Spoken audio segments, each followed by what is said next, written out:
ظالموں نے ہر دور میں آزمایا ہے مسلمانوں کو، اسلام کو جڑ سے نکالنے کی کوشش کرتے رہے، لیکن خود جڑ سے اکھڑ گئے۔ اسلام تھا، اسلام ہے اور اسلام رہے گا۔ ایک چھوٹے سے گاؤں میں یہ ولولہ انگیز مجمع، میرے عزیزوں میں چیلنج کرتا ہوں کسی نیتا کو کہ یہ جوش لا کر کے دکھاتا۔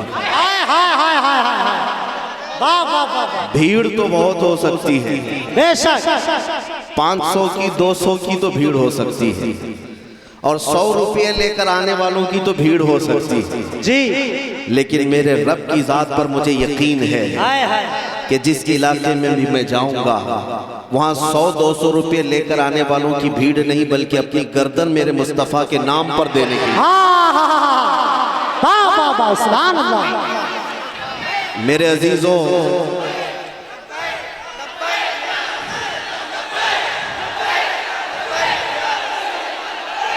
اعلیٰ حضرت کا یہ فیضان ہے، اعلیٰ حضرت کا یہ فیضان ہے کہ جب اسلام اور میرے مصطفیٰ کریم کے خلاف انگلیاں اٹھانے کی کوشش کی جاتی رہی، اور اتنا ہی جوش اور اتنا ہی ولولہ ایمان کا مسلمانوں میں بڑھتا گیا ہے۔ سال بھر پہلے میں بھی بہت جلسے کیا اور دیکھا بھی، لیکن آج کا حال یہ ہے کہ اڑیسہ سے لے کر کشمیر تک، اور بنگال سے لے کر کے آندھرا تک، گجرات سے لے کر اتر پردیش تک، کسی بھی علاقے سے میں گزروں تو آپ کا حال تو جلسوں کا یہ ہے کہ بچہ ہو کہ 80 سال کا بوڑھا ہو، دیکھتے ہی وہ فوراً جو نعرہ پکارتا ہے لبیک یا رسول، لبیک لبیک لبیک یا رسول اللہ، لبیک لبیک لبیک یا رسول اللہ۔ توجہ، یہ نعرہ آیا ہے، اور پھر میں یہ بات بھی کہہ کر کے جاتا ہوں اس منبر پر، اللہ نے اگر کسی کو 100 سال کی زندگی دی تو 100 سال تک زندہ رہنے کے بعد بھی دیکھ لینا اس نعرے میں کوئی کمزوری نہیں آئی، اسی طرح زندہ رہے گا بے شک انشاءاللہ۔ اس لیے کہ ان ظالموں کو میں کہتا ہوں تم نے وہ چنگاری کو بھڑکایا ہے جو ہماری جان سے زیادہ عزیز ہے۔ بے شک، ہاں، ہمارے ہر چیز کو چھینا تو جا سکتا ہے، عشق مصطفیٰ پر کوئی حملہ برداشت نہیں۔ بے شک حق ہے۔ ہمارے ساتھ آپ کو میں تاریخ بتاؤں، بغداد کو 5 مرتبہ اجاڑا گیا ہے، 5 مرتبہ ایسا تباہ کیا گیا کہ مسلمانوں کے خون سے دریائے دجلہ لال ہو گیا تھا۔ اللہ اکبر، اللہ۔ تیونس کو، مصر کو، لیبیا کو، مراکش کو اتنی مرتبہ اجاڑا گیا، پورا قتل و غارت فلسطین میں خون بہایا گیا ہے جی، عراق کا حال آج بھی یہی ہے، شام، یمن سب توڑ کر کے تباہ کر دیے گئے۔ ہر صدی میں، ہر زمانے میں مسلمانوں کے جنازوں سے زمین گواہ ہے۔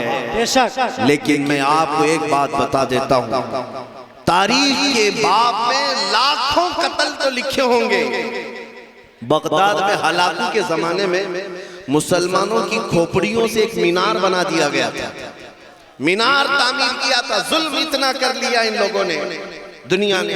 اور یہ جو موب لنچنگ کہتے ہو یہ آج کی نہیں، مکہ والے بھی یہی کرتے تھے جی، بلال حبشی کو پکڑ کر موب لنچنگ ہی تو ہوتی تھی، بے شک، کوفہ والے بھی موب لنچنگ کرتے تھے، جی جی جی، ہر زمانے میں ہوتا رہا۔ لیکن کان کھول کر کے سن لے دوسرے لوگ بھی، اور آنکھ کھول کر دیکھ بھی لے، ہر زمانے میں اس درخت کو ہلانے کی کوشش کی گئی، کوشش تو کی گئی، ہو سکتا ہے پتے جھڑ گئے ہوں لیکن اس کی جڑ تحت الثری میں ہے۔ اسلام اس درخت کا نام ہے جس کی جڑیں تحت الثری میں اور اس کی شاخیں اوج ثریا پر۔ بے شک، سبحان اللہ۔ اسلام تیری نبض نہ ڈوبے گی حشر تک، تیری رگوں میں رواں خون ہے 4 یار کا۔ واہ واہ واہ، کیا بات ہے مفتی صاحب، میرے عزیزوں، زندہ باد۔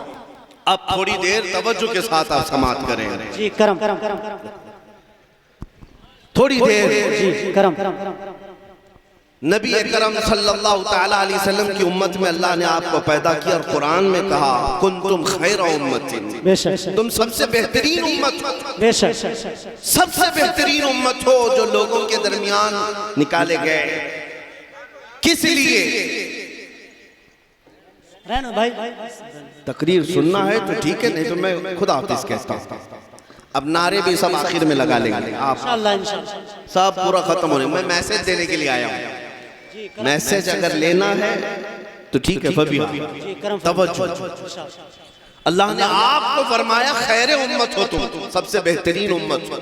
کس لیے؟ تأمرون بالمعروف، تم اچھائیوں کا حکم دیتے ہو، تنہون عن المنکر، تم برائیوں سے روکتے ہو، وتؤمنون باللہ، اور غیب سے نہ دیکھے ہوئے اللہ پر ایمان لاتے ہو۔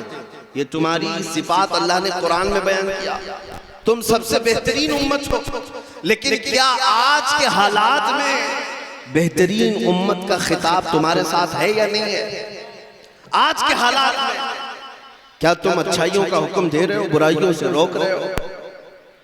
بہت سارے معاملات یہاں آ کر پھنس گئے میرے عزیزوں۔ آج جو دنیا ہم سب کی طرف ٹارگٹ بنا کر دیکھ رہی ہے، اس کی کوئی تو وجہ ہوگی، کوئی تو وجہ ہوگی۔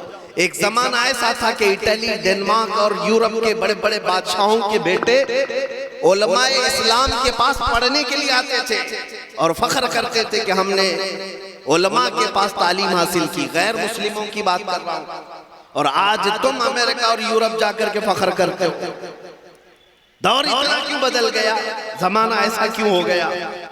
کوئی تو وجہ ہے میرے عزیزوں۔ وہ کون سی طاقت تھی جس کو لے کر 313 نہت کے بدر میں اترے تھے، لیکن 1000 سے زیادہ فوج پر بھاری نظر آتے تھے؟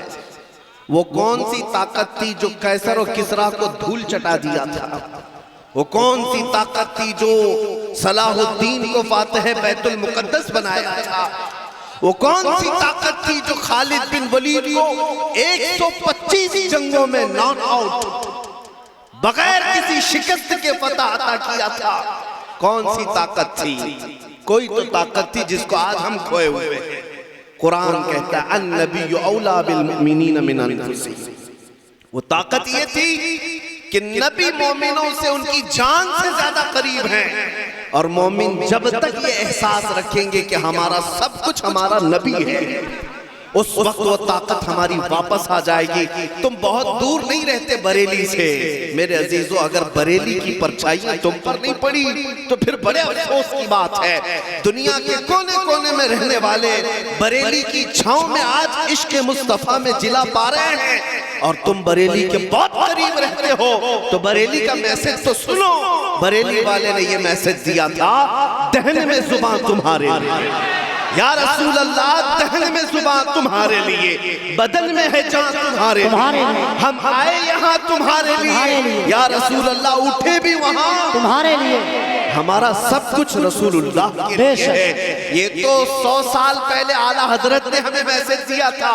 100 سال کے بعد ہماری آنکھوں نے ان کے ایک جانشین کو دیکھا تاج الشریعہ کی شکل میں۔ آپ نے تو دیکھا ہوگا، قریب رہتے ہیں۔ تاج الشریعہ نے 100 سال کے بعد بھی ہمیں یہی میسج دیا، زندگی یہ نہیں ہے کسی کی کسی کے لیے، زندگی یہ نہیں ہے کسی کی کسی کے لیے، زندگی ہے نبی کی نبی کے لیے۔ بے شک اور نہ سمجھ مرتے ہیں زندگی کے لیے، ارے جینا مرنا ہے سب کچھ نبی کے لیے۔ جس دن تمہارا یہ احساس ہو جائے گا میں جیوں گا میرے مصطفیٰ کے لیے جیوں گا، پھر تمہاری ساری عزتیں واپس آئیں گی۔ قرآن پر تمہارا یقین ہے یا نہیں؟ بتاؤ۔ ہاتھ مت اٹھانا بس۔ ہم ہاتھ صرف ایک ہی بات پر اٹھاتے ہیں، ہاں ہم ہاتھ وغیرہ چندہ دینے کے لیے اور مدینہ جانے کے لیے، مکہ جانے کے لیے ناطخواں حضرات تو اٹھواتے رہتے ہیں۔ ہم تو صرف اس بات پر ہاتھ اٹھواتے ہیں کہ کون ہے میرے نبی کی عزت پر اپنی گردن دیتا ہے، بس۔ توجہ بات یہ ہے کہ تمہارا قرآن پر عقیدہ ہے یا نہیں ہے؟ قرآن پر عقیدہ ہے، نبی پاک صلی اللہ تعالیٰ علیہ وسلم سے ساری دنیا سے زیادہ تمہیں محبت ہے یا نہیں ہے؟ اگر یہ تمام چیزیں ہیں میرے عزیزو، قرآن پر عقیدہ ہے، حضور سے بے پناہ محبت ہے، تو آؤ قرآن کی سنو۔ قرآن کہتا ہے لا تہنوا ولا تحزنوا وانتم الاعلون، تم گھبراؤ مت، پریشان مت ہو، تم سب سے زیادہ کامیاب رہو گے، سب سے زیادہ۔ قرآن کی بات کر رہا ہوں، کسی اس کی نہیں۔ قرآن کہہ رہا ہے تم کامیاب ہو، تو کیا قرآن جھوٹا وعدہ کرے گا؟ قرآن نے جو وعدہ کیا ہے وہ سچا وعدہ ہے۔ تمہارا اگر یقین ہے تو قرآن سے پوچھو، اے قرآن تو کہہ رہا ہے ہم سب سے زیادہ کامیاب ہیں، تو کیا کامیابی اسی کا نام ہے کہ ہم در در کی ٹھوکریں کھا رہے ہیں؟ آج ہماری مسجدیں، ہمارے معبدیں، ہمارے خانقاہیں سب تباہ و برباد کی جا رہی ہیں۔ آج ہمارے حالات ایسے کہ روٹی کپڑے کے نام پر ہم محتاج نظر آ رہے ہیں۔ قرآن تو کہتا ہے تم کامیاب ہو، قرآن کہتا ہے تم کامیاب ہو۔ تو ہم نے قرآن سے پوچھا پھر کامیابی کسے کہتے ہیں؟ قرآن نے کہا آگے کی بات پڑھ لے، ان کنتم مؤمنین، اگر تم ایمان والے ہو۔ پھر ہم نے پوچھا ایمان کسے کہتے ہیں؟ ایمان کسے کہتے ہیں؟ تو مولانا صاحب سے پوچھنے کی بجائے خود رسول اللہ سے پوچھتے ایمان کسے کہتے ہیں؟ نبی پاک فرماتے ہیں لا یؤمن احدکم حتی اکون احب الیہ من والدہ وولدہ والناس اجمعین، تم میں سے اس وقت تک کوئی کامل ایمان والا نہیں ہو سکتا جب تک وہ اپنی اولاد، اپنے ماں باپ اور ساری دنیا سے زیادہ مجھ سے محبت نہ کرے۔ یہ ہے ایمان۔ جب تمہارے اندر یہ بات آ جائے گی کہ کثرت سے میرے آقا سے محبت کرتے ہو، تو پھر قرآن کا جو وعدہ ہے تم سب سے زیادہ کامیاب رہو، سب سے زیادہ کامیاب رہو۔ ڈرو مت، گھبراؤ مت، تمہارے پاس بہت بڑی دولت ہے میرے مصطفیٰ کی محبت کی دولت، بس اس چنگاری کو تھوڑا شعلہ بنانے کی بات ہے۔ بس میں نا امید نہیں ہوں۔ بند کر اس والے کا یو کو بالکل بند کر دو، یو کو بند کر دو اس والے۔ ہاں میں صرف اور صرف آپ تمامی حضرات کو یہ بات بتانا چاہتا ہوں کہ نبی پاک صلی اللہ تعالیٰ علیہ وسلم سے اگر جان سے زیادہ محبت ہو جائے تو قرآن کا جو وعدہ ہے وہ کامیابی کا وہ وعدہ بالکل برحق ہے، کیونکہ قرآن نے جب وعدہ کیا تھا صحابہ نے وہ وعدہ دیکھا ہے۔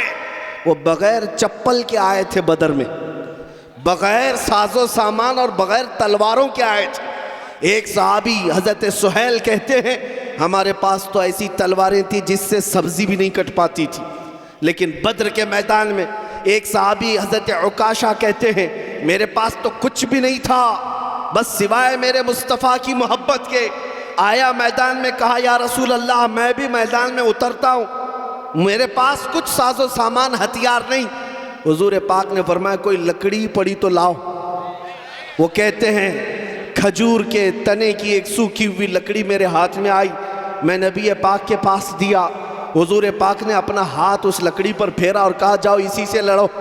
حضرت عکاشہ کہتے ہیں وہ سوکھی لکڑی لے کر میں میدان میں اترا، اسی سے کئی کافروں کو مارا تھا۔ وہ تلوار سے زیادہ اثر کرتی تھی۔ میرے عزیزو یہ مدد جو صحابہ کو آئی تھی وہ عشق مصطفیٰ کی بدولت، ان کا یقین تھا رسول اللہ کی ذات پر کہ ہم نبی کے پیچھے ہیں، اترنا ہمارا کام ہے، فتح دینا مولا کی شان ہے، رب تعالیٰ کی شان ہے۔ اسی لیے آپ کو پتا ہے جب عراق فتح ہوا 300 صحابہ تھے سعد ابن ابی وقاص کے ساتھ۔ یہ صحابی کا عقیدہ تو دیکھو، صحابی رسول ہیں۔ جب عراق فتح ہوا تو ان کو ایران بھی جانا تھا، عراق اور ایران کے بیچ میں دریائے دجلہ ہے، کراس کرنے کے لیے کوئی برج نہیں، ایرانی فوج نے سارے پل توڑ دیے تھے کہ کہیں یہ مسلمان ادھر سے کراس کر کے آ نہ جائیں، سارے پل توڑ دیے۔ سعد ابن ابی وقاص کا حوصلہ نہ توڑ سکے، اپنے ساتھیوں سے کہا کہ چلنا ہے، سبوں نے کہا چلنا تو ہے لیکن دریا ہے، دریا ہے، کوئی پل نہیں، کوئی برج نہیں۔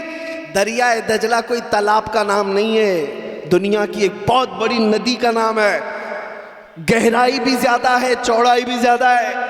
سعد ابن ابی وقاص کا حوصلہ پھر بھی پست نہیں۔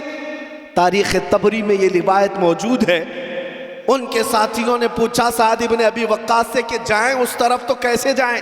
سعد ابن ابی وقاص نے کہا کسی پل کسی برج کی ضرورت نہیں، اپنے اپنے گھوڑے لو اور پانی میں ڈال دو،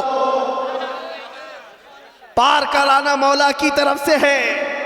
دریائے دجلہ کے اوپر 300 صحابہ نے گھوڑے ڈال دیے اور گھوڑے ایسے چلتے ہوئے گئے یہاں تک کہ دریا پار کر لیا، کسی گھوڑے کے ٹاپ میں تک پانی نہیں آیا، وہ چل پڑے، صحابہ کی سواریاں پانی پر چلتی رہی، دریا عبور کر کے آ گئے۔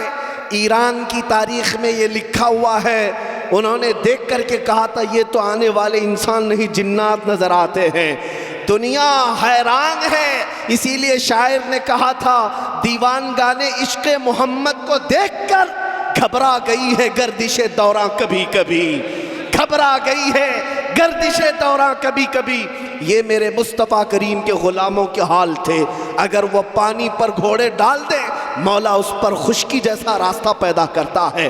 تمہیں پتہ ہے عمر ابن خطاب رضی اللہ تعالیٰ عنہ کا زمانہ ہے، یہ وہی عمر ابن خطاب ہے جو کہتے ہیں بچپن میں 2 بکریاں نہیں سنبھال پاتا تھا، میرے باپ مجھے مارا کرتے تھے، گھونسے کھاتا تھا، لیکن ایک وقت ایسا آیا مصر میں جب اسلامی حکومت آئی وہاں ایک بری رسم، ایک برا رواج چلتا تھا۔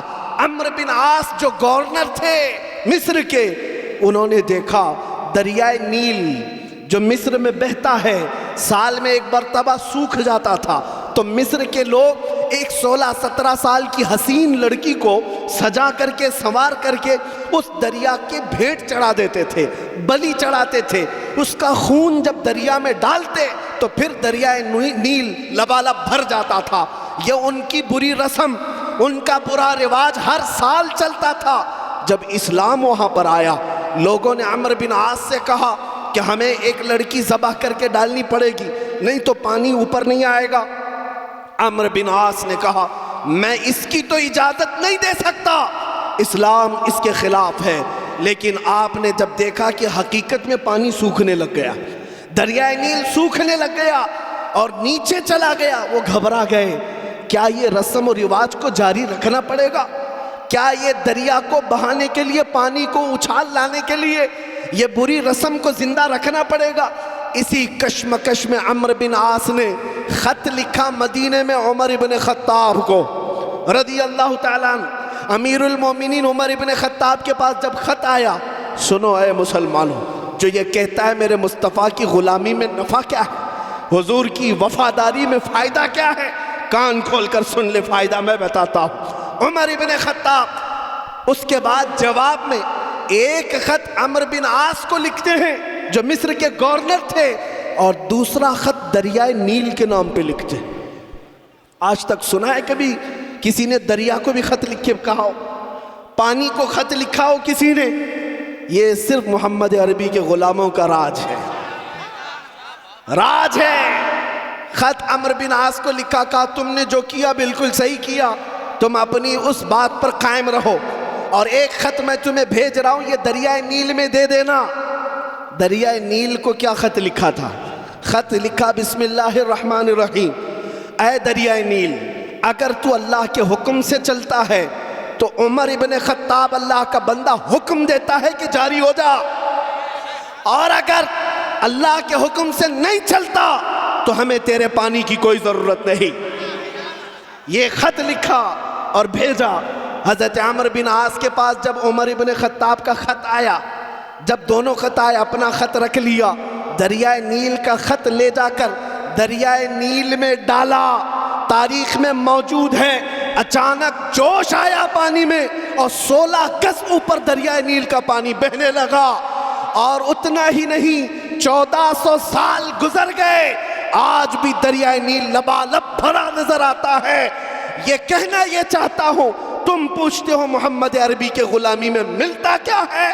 ایک بار حضور کی وفاداری کر کے تو دیکھ لو، دنیا تو دنیا ہے، پانی پر بھی مولا تمہارا راج قائم فرمائے۔ بے شک، سبحان اللہ، نعرہ تکبیر، نعرہ رسالت، عصمت رسول اکرم، وقار رسول اکرم، سبحان اللہ۔ جب تک بکے نہ تھے تو کوئی پوچھتا نہ تھا، جب تک بکے نہ تھے تو کوئی پوچھتا نہ تھا، یا رسول اللہ تم نے خرید کر ہمیں انمول،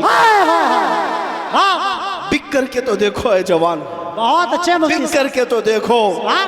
میرا یہ پیغام ہے ہر نوجوان کو، کاش ہمارے مجمع سے، ہمارے محلوں سے، ہماری بستیوں سے چند نوجوان ایسے کھڑے ہو جائیں جو عہد کر لیں. جتنے جوش میں تم نعرہ لگاتے ہو، جتنے جوش میں تم نعرہ لگاتے ہو، کاش اتنا جوش تمہارے ایمان میں آ جائے، اتنا جوش میرے مصطفیٰ کی محبت میں آ جائے، اور یہ عہد کر لو کہ میں دنیا کو یہ بتاؤں گا کہ نبی پاک صلی اللہ تعالیٰ علیہ وسلم کی محبت کی بات کرتے ہو. آج سے میں زندگی جیوں گا تو میرے مصطفیٰ کے اخلاق میں جیوں گا. جس دن یہ نوجوانوں طے کر لو تو پھر بازار نبی میں بکنے کی بات، شاعر نے کہا ہے بے دام ہی بک جائیے بازار نبی میں، بے دام ہی بک جائیے بازار نبی میں، اس شان کے سودے میں خسارے نہیں ہوتے. یہ ناز یہ انداز ہمارے نہیں ہوتے، جھولی میں اگر ٹکڑے تمہارے نہیں ہوتے، جب تک کہ مدینے سے اشارے نہیں ہوتے، روشن میری قسمت کے ستارے نہیں ہوتے. سبحان اللہ. ایک دن تم بھی اعلان کرو گے، تمہیں بھی وہ عزتیں دیکھنی ہوں گی. انشاءاللہ. جو کچھ بھی عزت ہمیں ملتی ہے وہ میرے مصطفیٰ کے قدموں سے ملتی ہے. وفاداری کرو، وفاداری کرو. اب عصر کا وقت ہو چکا ہے، میں اپنی گفتگو سمیٹتا ہوں. اپنے دل پر ہاتھ رکھ کر کے بتاؤ، کیا تمہارا یہ عقیدہ ہے کہ دنیا کا سب سے حسین چہرہ میرے مصطفیٰ کا ہے؟ بے شک حق ہے. آمینہ کے لال کا چہرہ سب سے حسین ہے. بے شک. سب سے حسین چہرہ ہونے کا تمہارا عقیدہ ہے تو پھر اپنے چہرے پر ہاتھ رکھ کر دیکھو، اس حسین چہرے کی طرح تم اپنا چہرہ کیوں نہیں بناتے؟ بہت اچھا پیغام ہے حضرت. اگر سب سے حسین چہرہ وہ ہے تو پھر دنیا کے چہروں کی اقتدا کیوں کرتے ہو؟ بہت اچھے پیغام ہے. ایرے غیرے نتھو کھیرے کے پیچھے چل پڑے جو جہنم کی طرف لے جانے والے. آج ہمارے بچوں کو ٹک ٹاک نے تو ایسا مجرے کرنا سکھایا ہے، نعوذ باللہ. تمہیں اندازہ بھی نہیں کہ یہ تمہیں نہ مرد بنانا چاہتے نہ عورت، ایک بیچ کی مخلوق بنا کر چھوڑ دیں گے. بے شک. اور اس کے باوجود تم اس کو فیشن سمجھتے ہو، فیشن سمجھتے ہو. اچھا بھلا نوجوان اپنے کانوں میں بالیاں پہننے لگ گیا، جی حضرت. ہاتھوں میں چوڑیاں پہننے لگ گیا. اچھا بھلا نوجوان چوٹی رکھنے لگ گیا. اللہ. اچھا بھلا نوجوان کپڑے پھاڑ کر پہننے لگ گیا. جی جی. میں پوچھتا ہوں، تجھے دنیا کا یہ فیشن پسند آتا ہے؟ اے نوجوان، اگر میرے مصطفیٰ سے عشق ہوتا تو تو یہ کہتا دنیا اگر ننگا رہنے پر فخر کرتی ہے تو میں آمینہ کے لال کی اقتدا کر کے فخر کروں، بے شک. میں ان کے لباس میں فخر کروں گا. بے شک. دیکھنا پھر عزتیں کیا ہوتی ہیں، عزتیں کیا ہوتی ہیں. میرے عزیزوں، یہ صرف ہمارا لباس ہے. جی. لوگ عزت کرتے ہیں یہ میرے مصطفیٰ کے لباس کی وجہ بے سے، شک. سنت کی وجہ سے. اور جب یہاں پر یہ عزت ہے تو قبر میں بھی ہوگی اور حشر میں بھی ہوگی. انشاءاللہ. انشاءاللہ. بے شک. آج کا میرا میسج یہی ہے، یہی میرا میسج ہے جو اعلیٰ حضرت نے 100 سال پہلے کہا تھا. کان کھول کر سنو، 100 سال پہلے کہا تھا. وہ میسج کیا ہے؟ آج لے ان کی پناہ، آج مدد مانگ ان سے. بے شک. آج لے ان کی پناہ، آج مدد مانگ ان سے. کل نہ مانیں گے قیامت میں اگر مان گیا. بس اسی پر زندہ رہو کہ ہمیں جینا ہے میرے مصطفیٰ کے اخلاق میں جینا ہے، اور حضور پاک کے اخلاق کو زندہ کر کے دکھانا ہے. میں بار بار یہ کہتا ہوں، کچھ نوجوانوں کو یہ شرم آتی ہے، ٹوپی رکھیں گے، داڑھی رکھیں گے، لوگ ملا کہنے لگیں گے. تمہیں لوگوں کے تانوں پر نہیں جینا ہے، تمہیں اپنے نبی کے لیے جینا ہے. لوگ کچھ نہیں کہتے.